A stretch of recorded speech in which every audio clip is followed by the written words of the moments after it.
Ils font et défont l'actualité, ils analysent, ils jugent. Ils donnent les vraies réponses. C'est cela, oui. Le premier blog. C'est sur Planète Hockey, la radio.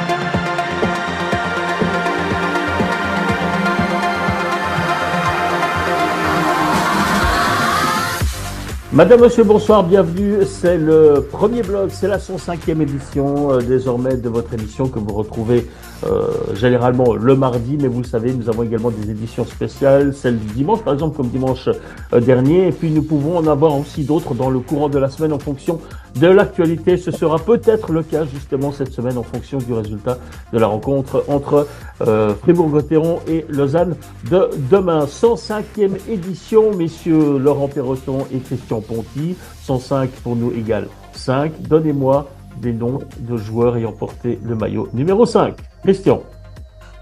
Alors moi j'en ai deux. Il y a Patrick Nemeth, joueur que Laurent aime bien, qui joue à Berne. Et il y en a un tout grand, c'est Niklas Lindström, qui a été le capitaine des Detroit Red Wings, qui a gagné la Stanley, qui était une légende du hockey suédois. Absolument. Laurent, vous confirmez? Je rajouterais, ouais, exactement. Puis je rajouterais Tobias Forler, qui joue à Ambry. Simon Seiler, qui joue évidemment, qui joue la demi-finale à Fribourg. Enzo Gebek, qui avait le numéro 5 à Zurich, puis le numéro 12 à Davos, parce que le numéro 12 à Zurich était attribué à Yannick Zender, mais un jour on fera une spéciale émission sur les numéros parce qu'il y a des choses assez marrantes à raconter. Ouais. Donc voilà un petit peu pour le numéro 5. Eh bien, on fera ça effectivement hors saison puisque le premier bloc va également continuer de façon un petit peu plus espacée, mais continue également en dehors de la saison elle-même de hockey sur glace. Bonsoir messieurs, heureux de vous retrouver. Est-ce que vous avez vibré finalement à l'occasion des matchs d'hier soir? Parce que la victoire lausannoise, c'est beau, c'est bien, mais est-ce que c'était un match où vous avez vibré, messieurs? Et après, on partira sur le reste de l'émission, mais je voudrais quand même avoir votre premier sentiment. Moi, disons que je dirais que c'était un peu en mode diesel. C'était très attentiste. On sentait que c'était un match capital et que ça jouait avec la peur de faire des erreurs. Et puis je dirais que c'est vrai que ça avait un côté un peu tactique, pas toujours hyper sexy. Par contre, c'est vrai que l'intensité dramatique et le public a rendu le match au fur et à mesure des minutes de plus en plus intense et intéressant. Ouais, c'est un petit peu le constat que je faisais aussi, Laurent. Ouais, pareil, mais disons que moi, c'est le manque d'émotion du côté de Fribourg. Il y a des moments, à un moment donné, où il faut passer en mode playoff, et là, c'est pas le cas. Et on y reviendra un petit peu dans les casques et puis sur l'analyse du match. Mais quand on voit l'acte 2, l'acte 1, j'étais quand même vraiment déçu sur un acte 4 de voir ce niveau de jeu-là. Voilà, après le résultat est favorable pour Lausanne, donc les Lausannois sont contents, mais en tant que puriste et d'amoureux du hockey, il y a eu des moments où je devais me lever pour boire de l'eau, pour pas m'endormir, parce que j'ai pas été aussi excité que l'acte 1 et 2, quoi. Voilà, c'est d'où justement ma question en ouverture de cette émission. C'est un petit peu ce qu'on appelle la bande de lancement avant d'aborder le gros justement de cette émission. Et on va commencer avec nos rubriques habituelles. On va commencer avec le casque d'or. Cette fois-ci, c'est à vous, Laurent Perroton, de nous proposer votre premier casque de la journée. Alors, mon casque d'or à Mathias Davet, journaliste spécialiste du hockey oblique, pour son analyse statistique lors de l'acte 2 entre Fribourg-Gotteron et le Lausanne Hockey Club. Je cite: 91,7 selon les statistiques avancées, Fribourg aurait dû remporter le match. Plus de 9 sur 10. Les Dragons ont dominé Lausanne comme jamais auparavant dans cette série. Sauf que la loi du sport, et là moi c'est moi qui parle là, voire une erreur humaine avec le coup de sifflet intempestif de monsieur Stricker, font que les statistiques avancées n'ont pas toujours raison, selon Mathias Davet. Et sur ce coup, Lausanne a réalisé le hold-up parfait à la BCF Arena. Mathias, tu vas avoir des problèmes avec le mec en chaussettes Burlington dans son fauteuil baroque Casa Padrino, qui encense et promeut celle-ci. Tu vas avoir des problèmes avec NL Ice Data et sa meute virtuelle. Attention à toi. Et finalement, un fait de jeu où une performance individuelle peut changer toutes les statistiques. Si l'on prend l'acte 5 des quarts de finale entre le Lausanne Hockey Club et le HC Davos, où selon les stats avancées, la victoire de Lausanne était écrasante, le facteur X, Sandro Schliman, en a voulu autrement. C'est des faits. Et j'espère n'avoir pas été trop rétrograde. Un petit peu. Un peu quand même. Un petit peu. D'accord, d'accord. Alors, acceptons quand même que ces statistiques avancées, elles existent et qu'elles peuvent donner une orientation, mais elles ne donnent Mais pas tout à fait. des conclusions. C'est encore une fois notre discours. Tout à fait. On est bien d'accord avec ça. Hein. On est bien Exactement. Exact. Exactement. Faut savoir les interpréter. Alors, c'est à vous, Christian Ponty. Casque d'or. Alors, ouais, moi, mon casque d'or, j'aurais de nouveau un bis, désolé, parce que je n'ai pas pu me départager, mais alors, mon casque d'or, il vient à Reto Souris, qui met un terme à sa carrière à l'âge de 35 ans. C'était une séquence très émotionnelle hier soir. Après avoir fait ses classes à Cloton, c'est un petit gars de Cloton dont le père était entraîneur. Hein. Il est passé par Genève, Lausanne, Rapid, Zug, Lugano et de nouveau Zug. Il a été vice-champion du monde avec la Suisse à Stockholm. C'est un personnage attachant et polyglotte. Il parle très bien les langues. Et il est devenu champion suisse particularité en béquille avec Zug. Alors moi je dis chapeau l'artiste. Ouais. Je sais pas si vous avez vu hier, évidemment, c'était son dernier match à Zug. Ils l'ont mis homme du match. Il était en pleurs parce que c'est un gars qui aime profondément le hockey. Et Laurent, en plus, toi, t'as coaché contre lui en junior élite. C'est vraiment un gars la carrière, c'est là qu'on voit que ça va hyper vite. Hein. C'est un trait de fumée dans le ciel. Mais voilà, c'est un gars qui a marqué le hockey et c'est un gars qui est très intelligent, attachant et sympathique. Laurent.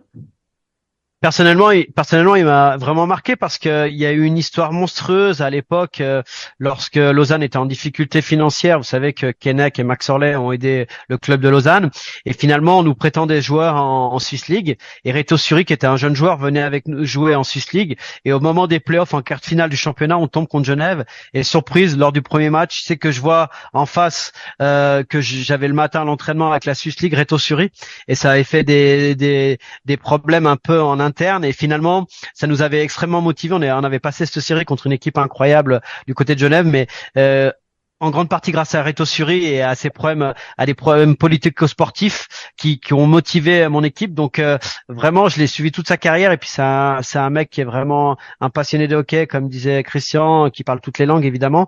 Et puis vraiment, lorsque je l'ai vu sur le banc avec les larmes, lorsque son équipe c'était la fin à 2-0 là.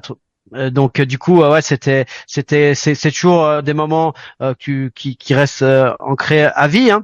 Mais voilà c'est triste de perdre des gars comme ça parce que je trouvais que c'était même dans ses analyses il était toujours très très juste et puis voilà ça fait partie de la carrière d'un sportif à un moment donné ça s'arrête.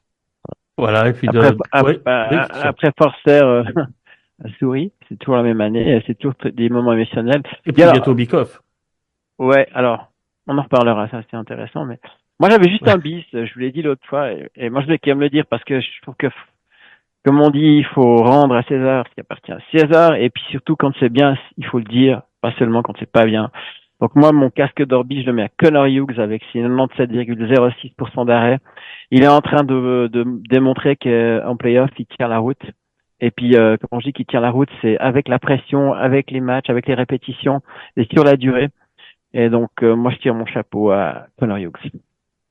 Merci messieurs. Moi de mon côté, comme souvent d'habitude, quand on est en troisième position dans les casques, on risque souvent de se faire devancer. Moi, j'avais pensé évidemment à Reto Suri pour toutes les raisons que vous avez avancées. J'avais pas un bis, mais j'avais quand même une petite un nom en réserve au cas où. J'ai simplement envie de signaler la performance XXL hier soir encore une fois de Sven Andigreto, qui est avec Zurich sans doute l'homme de la qualification. C'est ce que fait Zurich, c'est quand même assez remarquable pour la première fois depuis 2012, 2 qualifications en 4 matchs.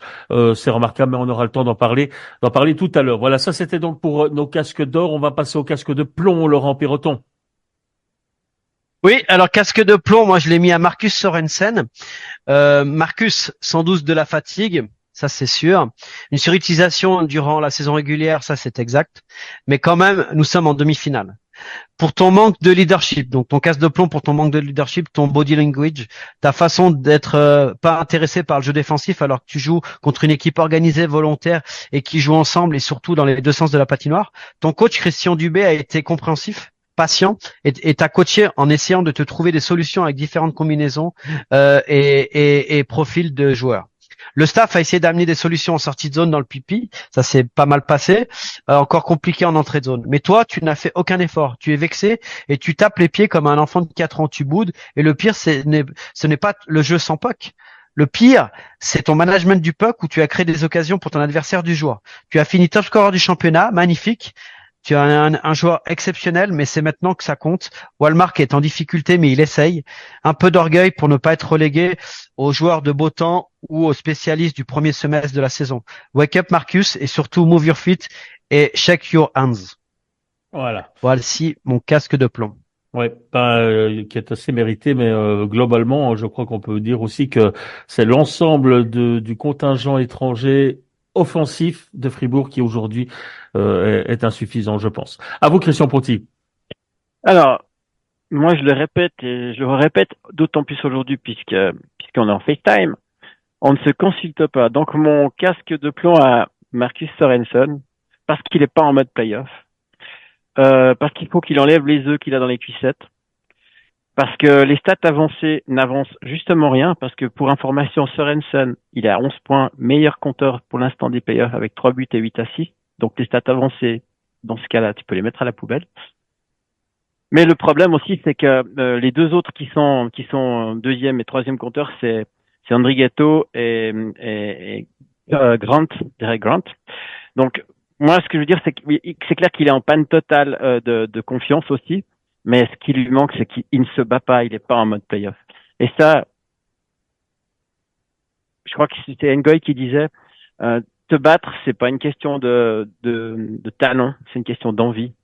Et je pense que là, s'il se prend une branlée par Dubé, c'est mérité. Et comme le dit très bien, j'ai marqué exactement la même chose. Wallmark non plus, mais au moins il se bat. Et Sorensen, il a ce dilettante des joueurs très talentueux. C'est-à-dire que quand ça va pas, il a tendance à un peu secouer la tête, son body language est pas bon. Et le problème, c'est qu'avec un mauvais body language, t'envoies justement des encouragements à l'équipe adverse, et Lausanne l'a très bien compris. Donc, c'est pas un bon comportement de playoff et c'est dommage. C'est aussi ce qui justifiait mon casque de plomb quand je parlais de toute la légion étrangère. Je voudrais aussi quand même dire deux petits mots sur Jacob Delarose. C'est clair, il fait son travail. Il fait un travail, oui, mais ça fait quand même aussi 23 matchs que ce gars n'a plus marqué un but. Et on en attend aussi un petit peu plus maintenant. C'est aussi un buteur à la base. On l'a quand même engagé du côté de Fribourg comme étant un vrai buteur. Et en tout cas, c'est l'image qu'il nous avait laissée à l'époque quand les dirigeants de Gauthieron l'avaient découvert. Et à un certain moment, lors du match d'hier, je me suis dit effectivement en écoutant aussi le commentaire de notre ami Régis Cerf, à un certain moment il n'avait pas tort Régis quand il disait que la triplette la plus marquante de Gauthieron à ce moment-là du match, on approchait de la mi-match, c'était le quatrième bloc avec les Fribourgeois, à savoir Sprunger, Schmidt et Motet. Et ça dit donc tout sur le comportement global justement de ces lignes offensives avec les Suédois qui ne fonctionnent pas pour le moment. Absolument. Et d'ailleurs, tu peux rajouter par rapport à ce que tu dis, Schmidt, c'est un très bon exemple parce que le match d'avant, il était pas bon, mais il s'est rebellé. Et c'est ce qu'on demande à un Sorensen. Schmidt, il a fait un bon match d'un point de vue combatif hier à Lausanne, alors que Sorensen pas. Et ça, honnêtement, c'est juste le travail, l'envie et l'envie d'être en playoff et de se faire mal. Absolument. Bon, messieurs, voilà, il s'agissait donc de nos casques d'or et casques de plomb. Avant d'aborder le championnat, encore petite parenthèse. On parlera de NHL tout à l'heure, évidemment, avec vous encore, Christian Ponty. Encore une petite parenthèse concernant l'équipe de Suisse, puisque une première sélection est donc tombée de la part de Patrick Fischer. Je tenais à avoir votre avis sur cette sélection, Laurent Perroton. Oui, en fait, on a 10 clubs représentés, hein, parce que évidemment, il y en a 4 qui sont encore en lice, bon, un qui a fini hier, mais la sélection est tombée avant-hier. Évidemment, chez les gardiens, Schliemann, Charlin et Wüttrich, je suis enchanté. Vous imaginez bien que ces 3 gardiens, je les adore, et puis je trouve que c'est l'avenir de l'équipe suisse. Et puis Charlin a fait énormément de progression, donc très bien. Après, en défense, David Abicher, Baragano, la première sélection, donc intéressant de le voir aussi. Tim Bernie, qu'on essaye à qui on va donner des responsabilités. Dominique Egli, qui mérite complètement sa sélection. Michael Fora, là, sur les playoffs, j'ai trouvé un peu en dessous, mais physiquement, on n'en a pas beaucoup. La surprise, c'est Zen Young, pour moi, quand même, ça veut dire que là, sur 10 clubs, on se retrouve avec Sven Jung dans la première sélection. Il y a quand même des soucis là. Samuel Kreis qui a fait une saison très très compliquée aussi à Berne. Simon Lecoultre qui est un jeune joueur aussi, qui a une saison compliquée, mais qu'on avait vu il y a 2 saisons avant son accident l'année dernière. Et Romain Leffel qui est un joueur confirmé. Après, évidemment, je suis très content de revoir Andreas Sambul, n'est-ce pas?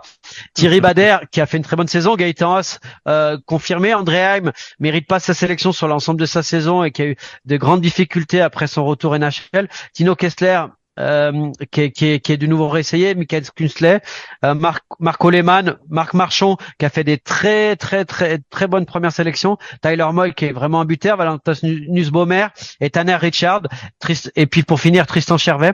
Donc voilà, il n'y a pas trop de déception à l'attaque, c'est plutôt en défense où pour moi Kreis et Jung je trouve que c'est gentil la sélection, mais c'est un petit peu dans l'état d'esprit du sélectionneur et de la fédération de faire tourner un peu les contingents et les collectifs, mais là dans cette sélection, selon les joueurs NHL, il y en a pas beaucoup qui seront championnat du monde. Ouais, mais la première réaction quand même, si vous me permettez, Christian, la première réaction que j'ai eue en voyant cette sélection, c'est que je me suis dit, celle-là, elle tient quand même un peu plus la route que les précédentes.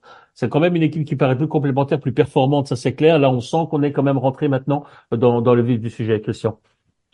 Ouais, bon après, ce qu'il faut aussi dire, et je pense que ça fait partie du casse-tête de Patrick Fischer, c'est qu'il doit aussi prendre des gars qui ont une bonne mentalité. Parce que si tu fais venir des gars en sachant, eux, ils savent qu'ils vont être retranchés, donc qui viennent avec une mauvaise mentalité, ça va pas être bon. Le problème, c'est que cette préparation d'avant mondial, elle est très longue. Et souvent, les gars, tu prends un gars comme Lecoultre, il n'a pas joué depuis je sais pas combien de temps. Donc, les garder en température, c'est pas simple. Donc, il faut aussi des gars qui ont un bon mindset, un état d'esprit qui est un peu joyeux, parce que c'est vrai que si tu vas maintenant en sélection, sachant que tu feras pas le mondial, tes potes pendant ce temps, eux, ils sont en vacances. Donc ça, c'est dur. Et les saisons sont très longues. Donc ça veut dire que c'est des gars, entre guillemets, de remplissage, mais qui potentiellement, Baragano, c'est un exemple, pourront peut-être un jour figurer aux mondiaux. Mais ça veut dire que Patrick Fischer doit aussi choisir des gars, pas seulement en fonction de leur saison et de leur potentiel, mais aussi en fonction de leur mentalité. Et je voudrais rajouter que j'avais oublié, parce que je l'avais encadré en gros, Calvin Turkov, évidemment, en 13e, qui est un joueur, lui, je l'avais encadré parce que lui, à mon avis, il sera vraiment mondial. Et pour commencer, ils vont faire 2 matchs amicaux contre la Slovaquie à Huméné. Donc voilà, on va voir un petit peu où on en est. Et puis après, petit à petit, il y a les joueurs qui vont arriver, soit des 4 demi-finalistes, soit de l'étranger. Donc on va voir un petit peu comment ça va s'affiner. Mais 4 semaines, c'est très très long et c'est vrai que l'état d'esprit est très important. Maintenant, on va voir un petit peu la progression au cours des semaines et voir. Cette année, c'est une année vraiment très importante pour Patrick Fischer et son staff. Il y a eu beaucoup de mécontentement à tous les niveaux. Donc là, cette année, il va falloir faire un très bon résultat. Un top 4 serait très apprécié du côté de la fédération. Quand vous parlez de Turkov au mondial, quasiment sûr, oui et non, il faudra voir un petit peu ce qui se dessine autour de son avenir, puisqu'on parle de lui en Amérique du Nord. Et au moment des négociations, ça pourrait venir perturber un tout petit peu une sélection et peut-être par précaution, Calvin Turkov qui déciderait de faire l'impasse sur le mondial. Ça, c'est une chose qu'il ne faut pas oublier quand même. Ouais, mais alors ça dépend à quel point il a été scouté. Parce que si les gars, ils le suivent depuis le début de la saison, effectivement, il n'a pas besoin d'aller au mondial. Et puis là, il s'est retrouvé dans la situation de certains gars de NHL qui veulent pas prendre le risque. Mais en l'occurrence, je pense que c'est pas le cas. Et moi, je pense que Turkov, pour moi, en tout cas, s'il veut élargir son champ de propositions en NHL, il a meilleur temps d'aller au mondial et de faire un bon mondial. C'est ce que je pense. Puisque vous parlez de joueurs scoutés, tiens, dites-moi un mot sur Glauser, puisque le matin, notre ami Emmanuel Favre a sorti l'information hier comme quoi les New York Islanders s'intéressaient à lui. Alors, je vais laisser la parole après Christian, mais rapidement, ça fait 2 ans que je vous en parle. Pour moi, ce que je voyais à l'entraînement, c'était tout simplement prodigieux techniquement, la facilité technique pour un défenseur. Ce que j'ai vu au fur et à mesure des mois, c'est une progression dans l'intensité physique, dans la constance durant les matchs, et puis surtout, il a réussi à superposer ce qu'il faisait à l'entraînement au match. Et là, je me dis que là, je vous en ai beaucoup parlé, hein, c'est l'un de mes joueurs préférés dans le championnat, et je suis absolument pas étonné parce qu'il a tout techniquement, mentalement, il fallait qu'il se développe et là c'est le cas. Il est en train d'avoir du succès avec son équipe, ce qui n'avait pas été le cas auparavant. Et puis physiquement, lorsque ça commence à devenir dur, et je reviens là-dessus, mais le match décisif où ils prennent 5-2 à Davos, c'est lui qui déclenche la bagarre et ce bagarre déclenche la victoire de Lausanne. Ça fait partie aussi de l'apprentissage, ça fait partie aussi de la NHL. Et je crois que il est beaucoup observé. On a parlé d'un club, mais je sais qu'il y a un deuxième club qui s'intéresse à lui. Et puis voilà, pour les Lausannois, évidemment, ça serait une grosse perte, mais j'espère pour le hockey suisse et pour l'équipe nationale qui partent là-bas, parce qu'aussi par rapport à son âge, ça veut dire qu'aussi il y a toujours des possibilités de développement si tu as beaucoup de talent pour pouvoir intégrer la meilleure ligue du monde. Et là, je suis vraiment très très heureux et je trouve que c'est une très bonne chose qu'il soit dans les radars de la NHL. Question. Ouais, d'ailleurs, on peut le dire, hein, entre autres, et on sait qu'il a des touches avec les Highlanders, de Patrick Roy, qui aime bien les défenseurs rugueux, et il a un côté très rugueux. Pour lui, c'est un plus, parce que si on pourrait se dire, finalement, est-ce qu'un Glauser, il est plus fort qu'un Pilot? Ils ont pas le même profil, ok, d'accord, mais Pilot est en Suisse, et il a déjà tenté sa chance, il a fait de la AHL. Mais je pense que c'est en termes de profil qu'il est intéressant, et moi je pense que ce qu'il est en train de démontrer pendant ces playoffs, c'est son côté utile et sa dimension physique et joueur de playoffs. Et d'ailleurs, si on revient en arrière, ou bien si on regarde même du côté de Lausanne, Raphaël, il est en train de montrer que c'est un joueur de NHL avec son côté justement physique et un peu rugueux. Donc voilà, après c'est toujours la même chose. Hein. Tu peux avoir un profil XY, mais il faut tomber au bon endroit avec le bon entraîneur. Et après, quel contrat? One way, two way? À son âge, est-ce qu'il a envie d'aller en AHL? C'est une question. Juste rajouter, moi je reste persuadé, ça c'est un avis par rapport à ce que je vois aux entraînements le mardi et le mercredi quand je suis à Lausanne. Moi je reste persuadé que plus il va jouer avec des bons joueurs, plus il va jouer avec des joueurs talentueux, plus il sera fort. C'est-à-dire que comme il pense très très vite et que techniquement c'est remarquable pour un défenseur, je reste persuadé que il peut être vraiment très très surprenant. Et donc j'espère vraiment que on lui donne un contrat et qu'il puisse prouver sa valeur en NHL. Voilà, on a fait le point donc sur ces deux rumeurs entre guillemets qui pourraient encore manifestement faire bouger les choses sur le plan des transferts, en tout cas avant la saison 2024-25 en Suisse, parce qu'il s'agit là de deux joueurs importants, Kevin Turkov et Andrea Glauser. Bien, maintenant messieurs, nous allons repartir sur le plat de résistance de cette émission. Encore une fois, les demi-finales playoff, acte 4. On va commencer avec le derby roman et donc Lausanne qui ce matin s'est levé avec 2 points d'avance dans la série, 3 points à 1 pour Lausanne dans cette série en best of 7. Ça se présente plutôt bien pour les Lausannois, même si j'ai le sentiment que Fribourg a encore les moyens de changer un peu la face des choses. Et c'est là que je vous vois tout à coup resserrer la mâchoire, Laurent Perroton. Non, mais je resserre la mâchoire parce que, en fait, je vous ai parlé de l'aspect mental et là, on est en plein dedans. Ce que je veux dire par là, c'est que, en fait, Lausanne, avec sa façon de jouer, sa rigueur à 5 contre 5, sur le plan offensif ou défensif, amène Fribourg à déjouer. Comment? C'est-à-dire que sur l'acte 3, évidemment, il y a cet acte 2 où il y a une victoire en prolongation sur toute la durée. On a du côté de Fribourg, on a absolument mal commencé et on méritait pas de revenir au score. Par contre, sur la fin du match, on a eu quelques chances et puis on perd ce match en prolongation sur un goal de Jason Fuchs. Donc là, ça met un premier coup moral. On arrive à l'acte 3 et là, on commence à modifier un peu les choses. C'est-à-dire que on a trouvé des solutions sur la sortie, mais offensivement, on a décidé dans le management du puck de mettre beaucoup de puck à la cage et de gagner les deuxièmes pucks. Et finalement, ça a avéré assez payant puisqu'il y a eu beaucoup de choses à la cage, mais on n'arrive pas à gagner les duels. Et comme je vous l'ai dit, la différence physique dans les duels 1 contre 1 devant la cage, elle est du côté de Lausanne. Hier soir, moi, ce qui m'a choqué le plus, c'est dans les situations favorables, on se complique la vie. On peut, dans la dernière décision, soit prendre un shoot, soit faire une passe, soit dribbler. On fait toujours le mauvais choix.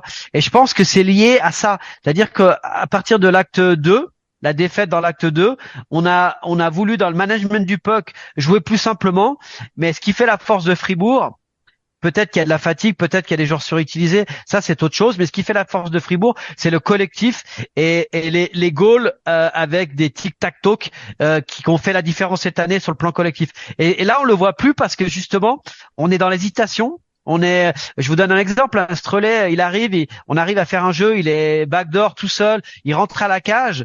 S'il a un peu plus de subtilité, il y a Hughes qui est trop gros qui sort sur lui, il prend quand même le shoot s'il fait une petite passe du back-end backdoor, Wallmark et cage vide. Et ça, c'est des goals qui mettaient pendant la saison régulière. Donc évidemment, l'intensité des playoffs, la pression de résultats fait que c'est un problème. Après, pour revenir à Lausanne, l'acte 2.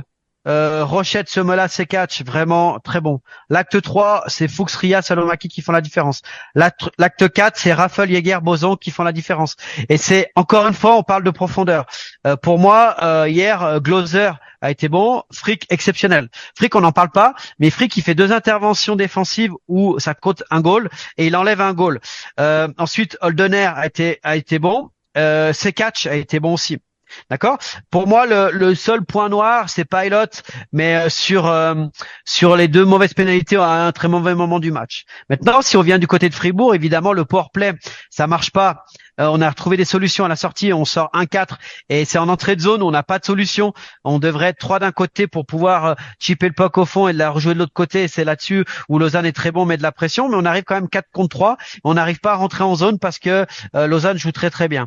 Ensuite, au niveau des pénalités, ça reste relativement correct. On domine encore au niveau des face-off du côté de Fribourg, même si hier soir c'était moins bien.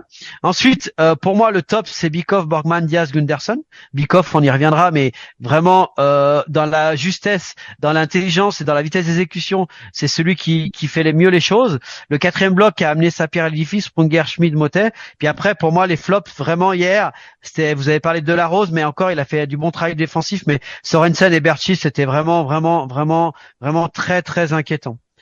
Après, quand on regarde un petit peu les stats individuelles sur les plus-minus, vous avez parlé des étrangers. Wallmark, c'est -5 sur la série. Di Domenico, c'est -4. Sorensen, c'est -4. Gunderson, c'est -6. Donc, quand on compare à Raffel, par exemple, qui est +5, c'est une profonde différence. Après, dernier point, après je laisserai la parole à Christian. On a parlé de Rochette. Rochette qui fait des bons playoffs, qui est aujourd'hui top scorer de l'équipe. Alors, on peut boire le verre à moitié vide ou à moitié plein comme vous voulez, mais Rochette, c'est 8 points. Mais c'est 4 points lors de l'acte 6 en quart de finale. Et c'est un goal cage vide, un goal en box amené par Raffel. Et c'est surtout 6 matchs sur 10 sans but. Donc, moi, ça, c'est très bien d'avoir un jeune Lausannois top scorer. Mais moi, ce que je vois, c'est surtout la cohésion des lignes, et à chaque match il y a une ligne offensive qui fait la différence. Évidemment, Christian a parlé de Hughes et puis des paires défensives, mais devant, à chaque match, si vous regardez acte 2, acte 3, acte 4, tu as une ligne différente qui a fait la différence. Et on a beaucoup parlé tout au long de cette émission, et vous Philippe, sur la profondeur de l'effectif. Et ben là, lorsque tu as 1 ou 2 joueurs très importants qui sont pas là, t'arrives pas à faire les différences, c'est peut-être la différence entre Lausanne et Fribourg à l'heure actuelle. Question. Oui, alors moi je dirais que le momentum est clairement du côté de Lausanne, et puis pour l'instant, comme diraient certains, les étoiles sont en train de s'aligner du côté de Lausanne Hockey Club. Moi, ce qui m'a choqué aussi, un petit peu frappé, c'est le désarroi de Dubé avec son regard hagard comme KO sur son banc.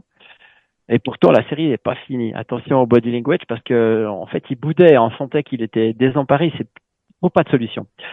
Mais si on regarde dans un passé très proche, Fribourg a joué du bon hockey de play-off contre Los Lugano, parce que contre Lugano, c'était une série très dure. Et donc, ça veut dire que je pense qu'ils doivent se raccrocher à ça du côté de Fribourg, parce que ça, ils l'ont fait. Ils ont été bons en play-off. Mais là, je pense qu'ils sont vraiment très ennuyés par le jeu très physique de Lausanne. Et moi, j'avais un truc qui m'a frappé. Par exemple, hier soir, Kenin, c'est 2 minutes 50 de temps de jeu et il fait jamais la gueule. Il est content. Donc, c'est pour dire qu'il y a un très bon mindset. Ils sont dans une spirale, tout le monde tire à la même corde. Moi, ça fait Christian, ça fait combien de francs la minute là? Ouais, c'est clair, c'est le joueur le plus cher au ratio, ça c'est sûr. Bah, Non, bah mais alors, après, moi, ce que je veux dire, c'est que... t'as pas envie de faire la gueule, là. Ouais. Bon, alors évidemment, vu sous cet angle, bien sûr. Bon, en Mais même temps, n'empêche vous êtes que... dans l'équipe gagnante. Hein. Ouais, C'est moi non, ça mais comme ça ça. fait rien. Hmm. Tu vois, à un moment donné, ils ont demandé un temps mort. Ils ont filmé, il était au milieu des gars du temps mort alors qu'il savait qu'il n'avait pas joué, il avait la banane et tout. Je veux simplement dire, c'est qu'il y a personne qui fait la gueule et ça, c'est très important parce que tu sens que Lausanne, c'est un bloc équipe puissant et puis mené par ses leaders. Et comme le dit très bien Laurent, moi aussi, j'ai dit Raphaël, Hughes, Boson, Rochette, Jäger. Boson, il s'est remis en mode playoff, ça a fait du bien. Ouais. Et juste une statistique Mhm. incroyable. Fuchs, hier soir, aux engagements, c'est 85,71. Ouais. C'est-à-dire 12 engagements sur 14. Donc je pense que Et Fuchs, des engagements hyper c'est importants ça. dans des moments du match. C'est pour Donc ça que je c'est dis ça qu'hier qui était le soir, plus il a important. été extrêmement précieux. Et voilà, on disait que Lausanne, s'il voulait aller loin, il fallait que certains joueurs fassent leur place en play-off. Fuchs, c'est un exemple. Riyad s'est réveillé, Rochette, l'air de rien, il fait son bout de chemin. Après, moi, ce que je trouve très important avec Rochette, c'est que finalement, au niveau de la cohésion des lignes, comme disait Laurent avant, je pense qu'ils sont contents de jouer avec lui. Ils ont l'air de bien s'entendre et surtout, moi, Rochette, je le trouve extrêmement précieux au power play parce que c'est lui qui amène de la créativité et de la fluidité dans la passe. Il est très important. Et puis comme un signe que son entraîneur lui fait confiance, c'est qu'il est à chaque fois sur les derniers chiffres du match, même quand c'est important. Et c'est pour Avec ça qu'il Holdener? est... Avec Holdener? Exactement, avec Holdener, joueur de rôle, mais qui le remplit très bien. Et moi, même chose que Lolo, j'ai dit, pour moi, du côté de Fribourg, c'est Bikoff qui se démène comme un beau diable, avec l'énergie du désespoir. Son coach l'a d'ailleurs très bien compris, parce que hier, c'est 13-22 de temps de jeu, 1-12 en powerplay, 1-39 en box. Mais qui l'eût cru? C'est un gars qui n'est pas re-signé. Alors, c'est une bonne nouvelle et une mauvaise nouvelle. C'est une bonne nouvelle pour Bikoff, mais c'est une mauvaise nouvelle parce que ça veut dire qu'ils trouvent pas de solution et ils vont même chercher Bikoff. Ça veut aussi dire que les joueurs qu'on attend plus, ils sont pas là pour le moment. Et ça, c'est le principal casse-tête. Moi, ce que j'ai envie de dire du côté de Fribourg, c'est que il faut qu'ils se rappellent qu'ils ont battu Lugano en mode playoff. Donc, c'était il y a pas très longtemps. Et puis de l'autre côté, Lausanne, je pense que juste pas d'excès de confiance. Mais moi, je pense qu'ils ont les joueurs aussi pour éviter les excès de confiance. Parce que le problème, c'est qu'une fois qu'une machine est lancée comme ça, c'est très compliqué de l'arrêter. L'exemple, c'est Raffle, quoi. C'est un rouleau compresseur et en plus, il fait rien de faux. C'est-à-dire que même quand il joue dur, il joue pas trop dur. Il est toujours du bon côté de la limite. Et je pense que ça, c'est un sacré élément moteur. Et aujourd'hui, encore une fois, je disais qui l'eût cru pour Bikoff, mais qui l'eût cru pour Raffle, jusqu'à presque Noël, il était blessé. Et on disait quel Raffle. Et là, il a 35 ans, joli casse-tête. Qu'est-ce qu'on en fait de Raffle l'année prochaine? On verra. C'est une autre histoire. Ouais, ça on verra, mais Raffle, c'est catch. C'est des joueurs vraiment d'impact qui usent la défensive, qui gardent des pucks pendant de longues secondes dans la zone offensive et ça amène vraiment des situations dangereuses pour le Lausanne Hockey Club. Cette équipe finalement elle est bien équilibrée et pour moi la grande force c'est son top 5 en défense qui font que devant on peut s'exprimer et on a modifié un peu certaines choses au niveau tactique, notamment au niveau du pressing où on met la pression vraiment quand c'est le temps. Lorsqu'il y a plein contrôle, on est un peu moins agressif et ça c'est un peu moins énergivore et ce qui permet aussi d'être efficace dans les moments décisifs. Et Jäger a amené beaucoup aussi de vitesse hier soir. Il amène les pucks en zone offensive et tout. Lui, on voit le Jäger à son prime. Schmid, que j'ai beaucoup parlé les années précédentes aussi, qui a enfin élevé son niveau de jeu parce que c'est deux joueurs qui sont importants pour l'avenir du hockey suisse. Donc voilà, pour l'instant, tous les signaux sont au vert du côté de Lausanne. Maintenant, on sait très bien que ça va très vite dans les playoffs et une série peut se retourner. On l'a vu en quart. Donc voilà, un gros match demain soir à la BSF Arena pour le Lausanne Hockey Club. Bon, vous avez parlé du regard de Christian Dubé. En fait, on peut l'interpréter différemment. Moi, le regard de Christian Dubé à la fin du match, c'était plutôt du style le gars complètement renfermé sur lui-même, qui râlait, qui n'était pas satisfait et qui se demandait comment il allait faire pour justement secouer encore une fois ses troupes, peut-être par rapport à Sørensen, peut-être par rapport à d'autres. J'ai pas eu le sentiment de voir un gars qui était encore, comment dire ça, sous la menace d'une élimination. J'ai justement l'impression d'avoir un gars qui était plutôt très concentré sur ce qu'il allait encore devoir changer parce que Laurent, il y a encore des choses à changer possibles à Fribourg pour faire rebondir la série. Bah, pour moi, il y a deux choses.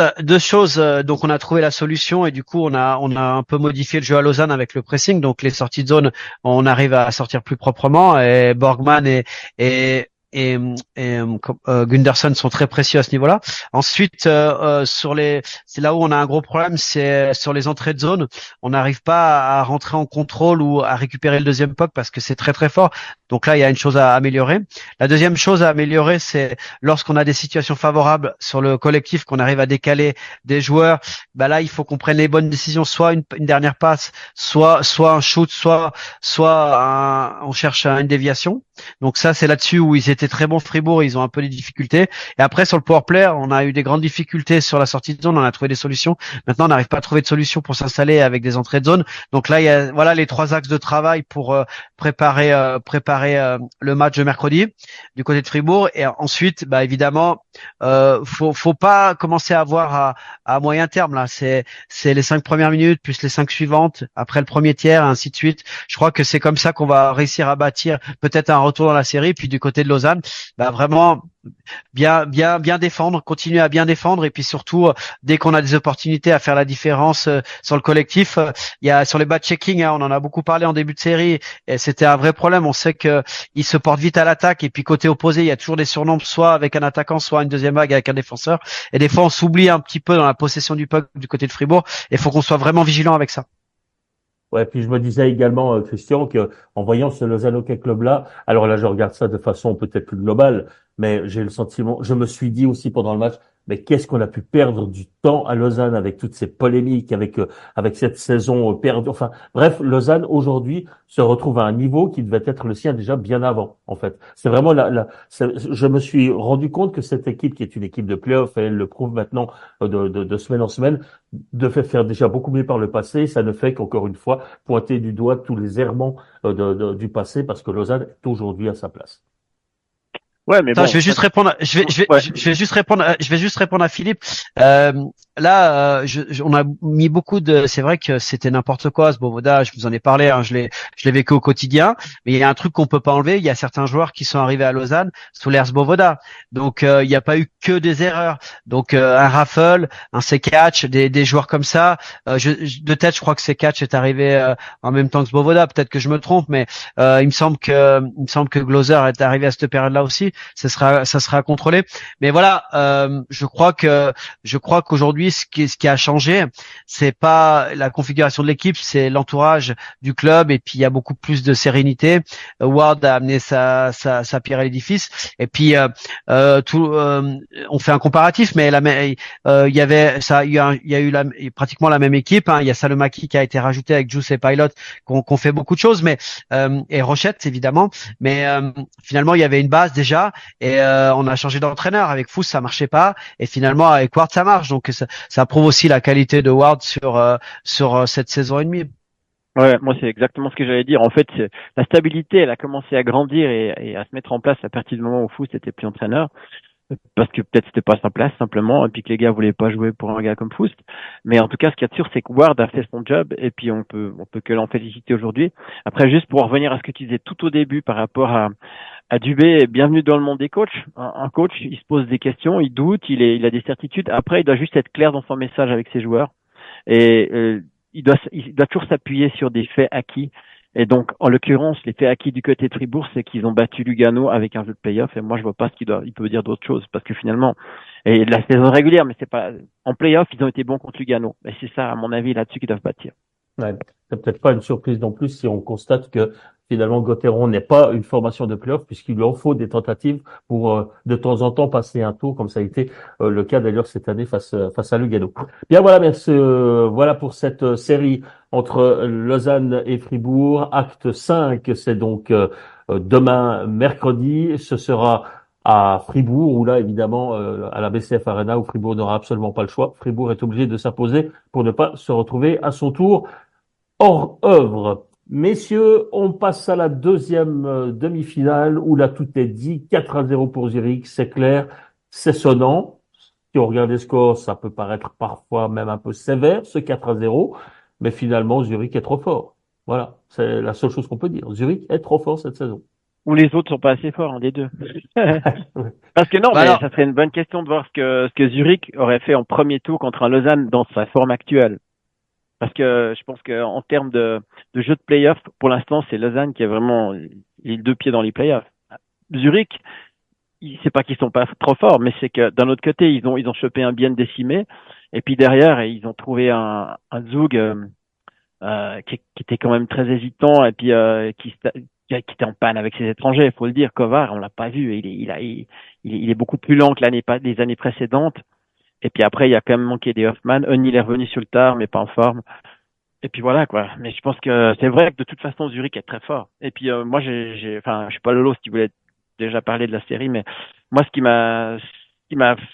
marqué Zurich taille patron, 8 matchs pour 2 tours. Et puis j'ai mis, moi, ce qui est ressorti du lot, bon alors, ok, à part le côté très spectaculaire d'Andrighetto qui a joué à Dormat au milieu des cônes, Zougoua, c'était juste incroyable. ouais, C'est juste dommage parce que sur le goal annulé, sur le goal annulé.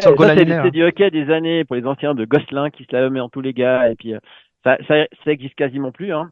Et puis en plus, ça en dit très long parce que le jeu il est quand même vachement physique et le gars il est exceptionnel. Ce qui est juste dommage, c'est que le goal est annulé parce qu'il tombe sur Giannoni et puis qu'ils doivent l'annuler.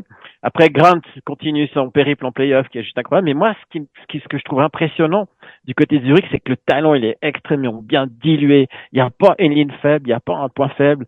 Et puis, comme j'ai dit, s'il pouvait y avoir un éventuel point faible, ça serait leur gardien. Mais franchement, il va pas être fatigué après 8 matchs. Donc, en plus, il est en pleine confiance. Et puis, bon, bah, leur pipi, c'est juste une arme de destruction massive, quoi. Le dernier goal comment il s'appelle? C'était Malguin? Malguin. Oh, Malguin? ouais, incroyable. La vitesse d'exécution. Ouais, je pense Puis que la patience dans le jeu, ouais, il y a eu plusieurs jeux avant de décaler. Ouais. Mais c'est peut-être donc, aussi un changement dans l'état d'esprit du Zurichois, si vous me permettez, parce que si on a bien critiqué les Zurichois ces dernières années, c'est parce que les présumés leaders, justement les Malguin, les Andrighetto et compagnie, ne répondaient pas présents. Cette année, ils sont là et ça fait toute la différence. Bah, ça ronronnait un petit peu. Ils ont pas eu de chance les dernières. Enfin, ils sont tombés sur un bien exceptionnel les dernières, qui marchait sur l'eau en demi-finale. Et puis l'année d'avant, bah, malheureusement, bah, ils gagnaient 3-0. Ils avaient fait le truc parfait. Et puis ils sont tombés sur un Zug qui les a retournés. Et ça, c'est là la plus grosse erreur. Après, le nouveau coach est arrivé, a remis, ça a pris une demi-saison. Et puis finalement maintenant ça roule. Mais si je vous donne un chiffre, 135%, c'est le ratio entre le powerplay qui est à pratiquement 34% et le box play. C'est tout simplement prodigieux en playoff d'avoir des statistiques, et on parle d'une statistique en demi-finale contre Zug. Donc on parle pas d'un premier tour de playoff contre une équipe décimée ou qui arrive des fins fonds des play-in. Donc c'est vraiment impressionnant. Quand on regarde le line-up, à chaque fois qu'il y en a un qui est blessé ou qui est malade ou qui a un problème, bah c'est remplacé, et ce jour-là jouerait dans les 3 premiers blocs de chaque équipe. Donc c'est la profondeur aussi qui fait la différence. Rubec sur la demi-finale, il est à 96,33%. Ouais, c'est les individualités au service de collectif, et les situations spéciales très très fortes. Et puis une fois de plus, ce qui me fait dire que Zurich est très très fort cette année, c'est que lorsque ça va pas très bien dans un match, ils ronronnent par moment, il y a 5 minutes, et au bout de ces 5 minutes, ils font le dos rond, ils encaissent pas parce qu'ils sont plus solides défensivement, me font penser un peu à Lausanne lorsqu'il faut serrer la boxe, et puis d'un coup ils vont te marquer un goal sur un exploit individuel ou une transition rapide. Donc en fait ils sont concluants, ils te tuent mentalement.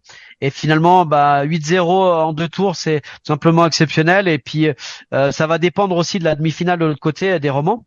Mais si la demi-finale s'avérait à durer dans le temps, ça serait c'est tout bénef pour Zurich. Donc voilà un petit peu on en a déjà beaucoup parlé de Zurich cette année, mais voilà un petit peu les grandes lignes, et c'est complet à tous les niveaux, et c'est vraiment très très solide. Après, comme disait Christian, ils ont un seul point noir, c'est le fait que ça soit Zurich et qu'ils soient passés en 8. C'est-à-dire que si d'un coup ça commence mal la finale et que ça va dans le mauvais sens, t'as un peu moins de chance, un deuxième match ou une erreur d'arbitrage. Éventuellement Rubec se blesse. Et si éventuellement Rubec se blesse. Ouais, exactement. C'est tout. Donc voilà, mais voilà, je pense que le coach du côté de Zurich a vraiment pas apprécié l'élimination 4-0 sec, sonnant en demi-finale contre Bienne l'année dernière. Il y a eu des ajustements et puis au niveau ils se sont pas trompés au niveau des étrangers parce que chacun a un profil différent, mais ça reste vraiment très très fort entre les joueurs suisses étrangers. C'est très solide devant, derrière, dans les buts. Après, dans les buts, c'est vrai qu'ils ont un deuxième gardien qui a moins d'expérience, mais qui a fait des bonnes rentrées, qui a été bon, qui est plus une assurance sur risque que le deuxième Rueger à Fribourg, par exemple. Ouais.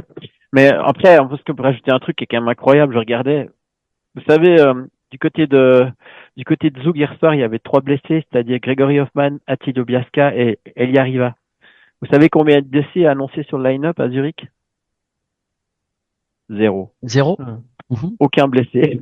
Et après, dans équipe ferme et surnuméraire, hein, Grünter, Henry meilleur buteur, Getze, Ustinkov, Graf, Marland, Bunsley, Schwendeler, Blazer, Karko, Zender, Harrington.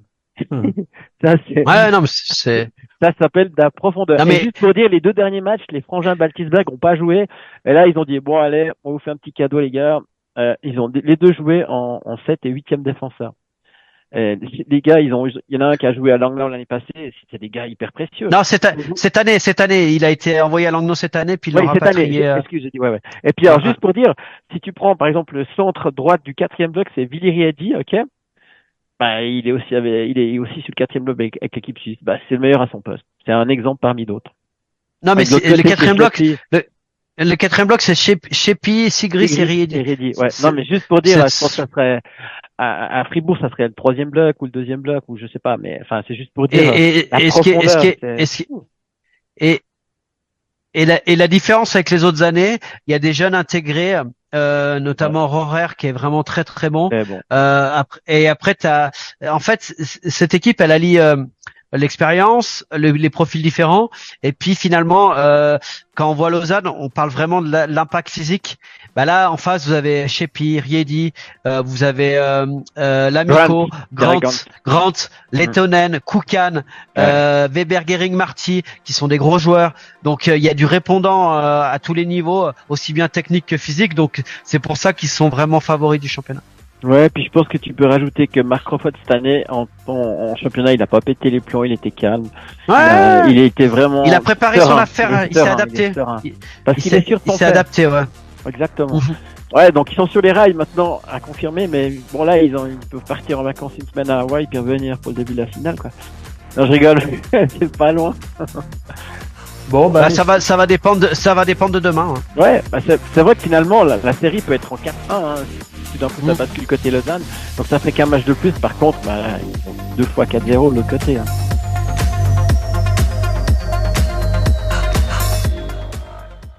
Voilà, messieurs. Eh bien, je crois qu'on a dit ce qu'il y avait à dire sur ces 2 demi-finales, en espérant que le son soit quand même de bonne qualité, puisque nous sommes encore un peu dispersés partout en Europe et que nous utilisons des moyens techniques qui sont parfois très fragiles.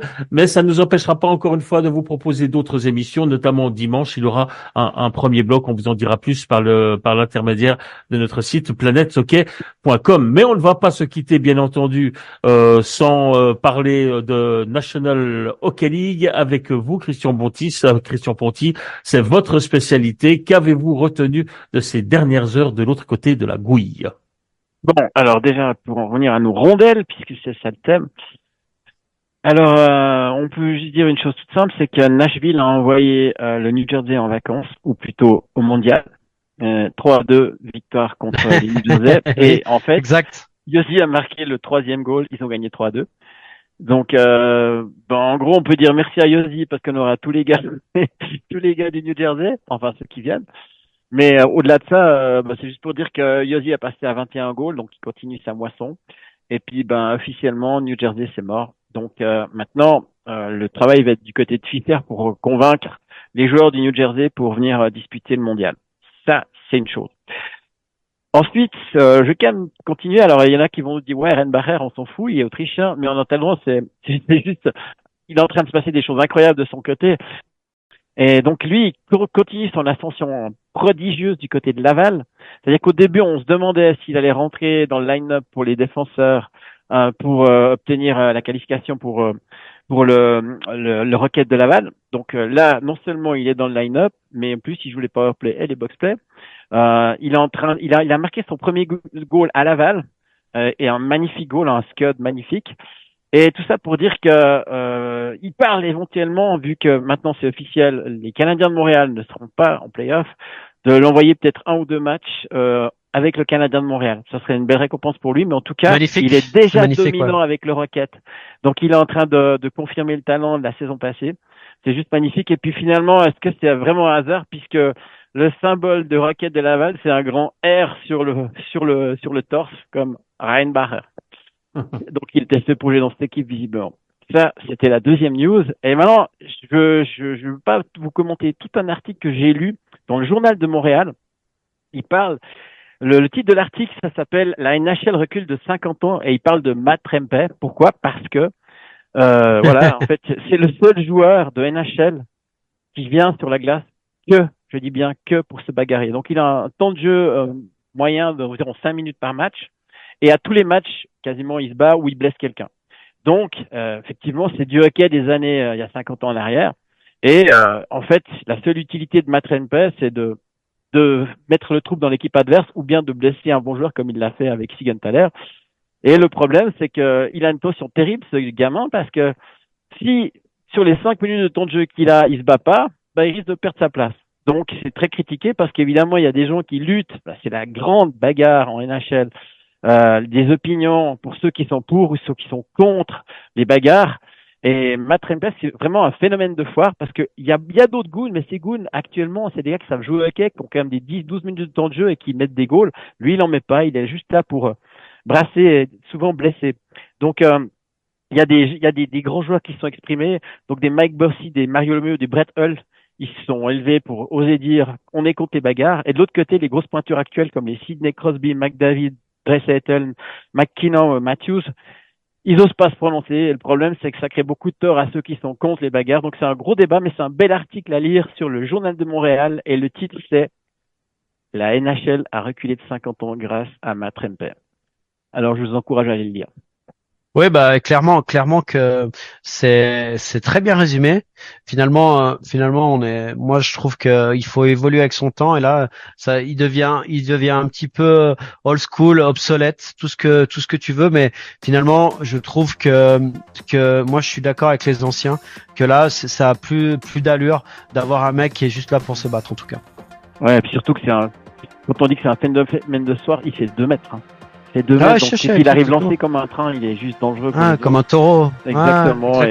Et en fait, alors il y a tous les discours, il y en a qui disent ouais, mais le hockey c'est pas un sport de peureux, mais c'est carrément débile de dire ça parce qu'il y a tellement de gens aujourd'hui, on sait qu'il y a des joueurs qui ont été blessés, il y a des joueurs qui sont décédés suite aux commotions, etc. Et on a du recul avec ça et c'est par rapport à ça qu'on doit réagir. Et puis le problème, c'est qu'on vient toujours à la même chose, c'est-à-dire que il y a le côté hockey business qui fait que ça remplit des stades et Matt Trempe, c'est un phénomène de soir. Et lui, quelque part, il est aussi pris là-dedans parce que s'il se bat pas, il perd son job. S'il perd son job, il gagne plus d'argent et il peut arrêter le hockey.